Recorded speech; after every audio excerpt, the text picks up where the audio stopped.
raps that like I thought they was trying to like make a pass for me that actually, you know, gave him his little dust and all that to start his company. Right. But once he broke off with Mike T, another great writer out of Connecticut and all that stuff, dude, his line went low. You know, it's like he don't got the same. He's still pulling his numbers. The man's still doing paid stuff and all that. But you can tell a difference. You know, he started off as a hip-hop line. He moved up to an icon status of a line. But I just wish he still had a writer, more writer influence and all that in a lot of his clothing. He's starting to come back to it. I love this video game. Thank Mark. Don't ever think I'm dissing you. Thank you for the free tickets to New York to come out and paint with you on them trains. I love you, man. But it's like, you know, you see Mark Echo, it's like, man, you know, a lot of his stuff, you see of his stuff, man, he better than that, man. The man cold, man. You know, I just want the old Marky back, man. You know, I want my nigga back and another free ticket to New York. No doubt. So how have y'all been able to, like, you know, you said, like, you know, doing this professionally, what are some things y'all been able to do to, like, you know, translate this into, you know, making some dollars with it where, like you said, you know, a lot for a generation, a lot of people outside of hip-hop profited from, you know, aspects of this culture. So, you know, it's beautiful to see cats, you know, that has grown up in it, been reared in it, dedicated and love it, you know, make some dollars. So how have y'all been able to, like, transfer that, and what can other, like, you know, aspiring, you know, graph writers, you know, do to try and, you know, use, you know, make some money off their talents?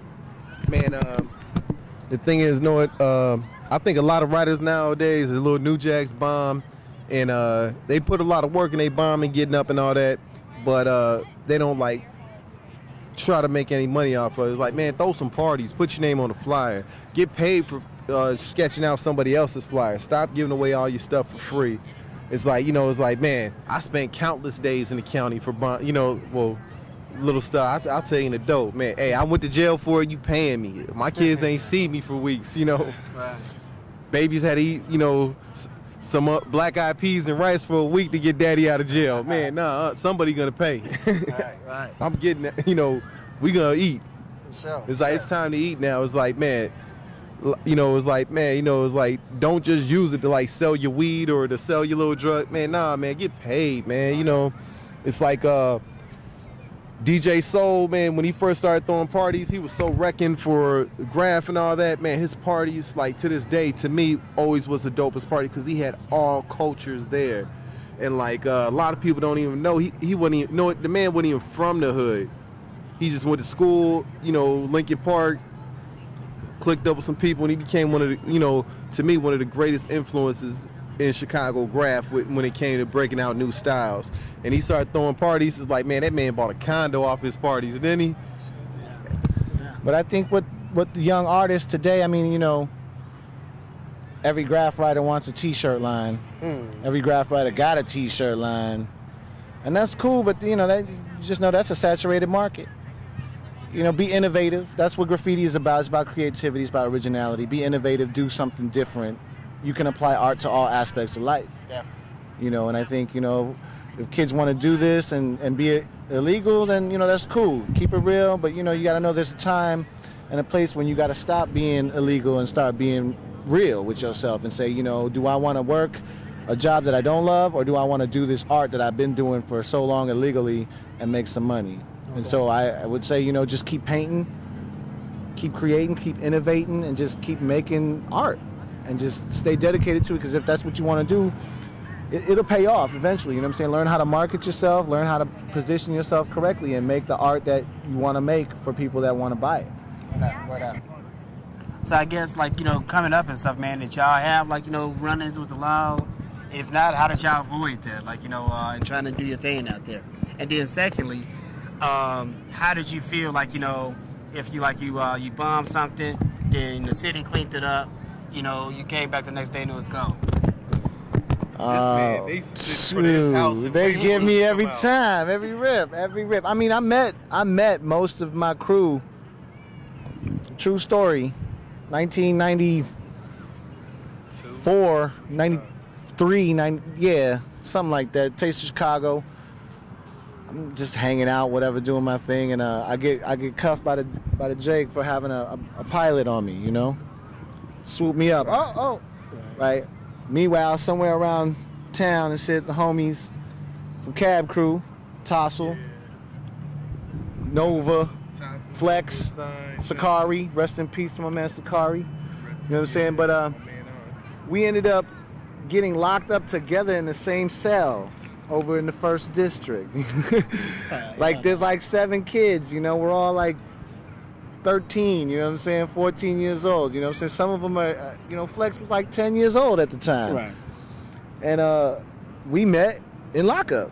Right. We were locked up, 1st District, me and the homies, young teenagers, you know what I'm saying, both locked up for real silly stuff, you know what I'm saying, like just holding. So that's how I came up with the idea of starting a crew with these cats that I had seen around town at Medusa's breakdancing and stuff like that. And they were all graffiti riders from Northside. Well, I was just they were Cab Crew. Right. And we just came together and we just was like, let's do this hip hop crew type thing. You know what I'm saying? That's when we started JMC. It was like, these are the first cats. I got a cat, I met this dude, Osco. He's one of the co-founders of JMC. This wild ass white boy, you know what I'm saying, Irish cat, came down to the McDonald's over at Lane Tech with a backpack and a stereo in it and a roll of linoleum. He was like, what's up, let's break. And I was like, all right. We was breaking and we said, let's start a crew. And we started a crew. I met them cats in jail and then that was the crew, and those are the cats that are like my friends for life. Word up. These are the people I done ran with. We do everything to this day together. Like, these are my families. Right. And this is the lineage of hip-hop. It's what I love so much about hip-hop, the culture. It's more than just graffiti and rapping and DJing and, you know what I'm saying, being a derelict. It's family. It's American culture. It's, you know, my introduction to Latinos and blacks and, you know, Asians and white people and every culture there is that loves hip-hop, because hip-hop is now an international thing. It's an American thing. It's worldwide. We are the representatives of that. You know what I'm saying? New York is like our mecca. You know what I'm saying? And if any real graph writer, you ain't shit unless you've been to New York and did it over there on the B line and the D line, and you know what I'm saying? You know, you gotta be like, yeah, you know, they started it. You know, like, we give you respect, even though we did whoop Agent for like talking mess about us in New York, but the thing is, like, I didn't do it.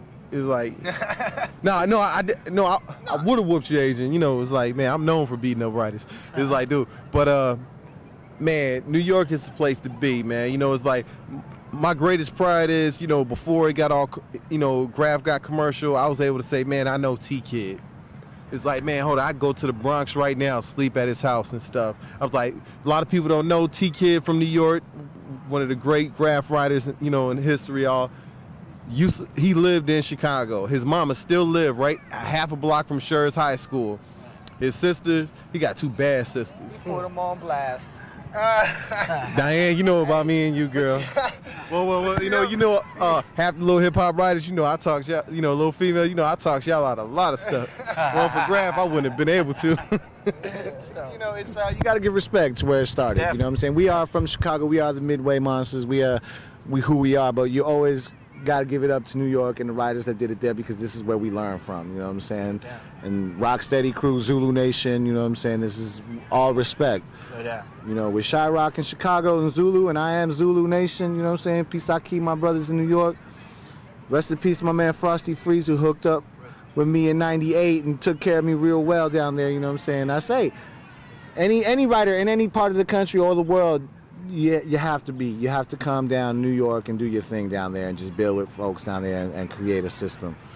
You know, this is the origination of it, you know.